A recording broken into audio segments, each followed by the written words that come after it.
She's a 59-year-old woman who met the man of her dreams, which right there, that's a red flag. So at this particular time in my life, I was 59 years old, and I had all the things that you work 40 years for. And there was just that one thing missing, being so busy, is someone to share it with, or, just a companion. Now, I had never done online dating, but I was willing to give it a try. I did see someone who I was like, oh my goodness, he had beautiful, like, blue eyes. He was like, oh, I really like you. He was pretty insistent about how much he cared for me so soon. He was in construction and he was on this super secret government job. And we talked at least 4 or 5 times a day. He went to great lengths to gain my trust and get my guard down. I started to think of this is someone who I could spend my life with. And that's how he also, planned it as we were planning this life together. And then came the talk of investment. That was when I first went and borrowed $40,000 for my 401k. Once the money leaves my bank account, you do a wire transfer to Bitcoin. And he says, we're going to use it for investment for our future. A week later, I did get this $100,000 check. And there was a person's name on it. I don't know if it's real. We're planning this life together. I wanted to make sure you got access to that platform we talked about.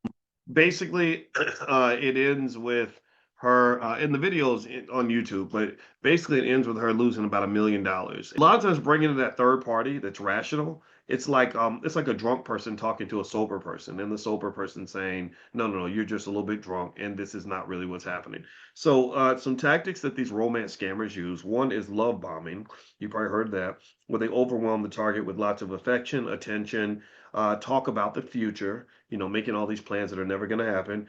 So logic kind of goes out the window because the fantasy feels so good. Before you invest, you must investigate. You got to take your time, and you can't even trust yourself.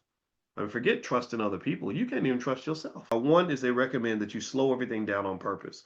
I'm really sorry that I'm sorry I can't help you right now. I need to go talk to this other person. I can't buy this Mercedes because I got to talk to my spouse.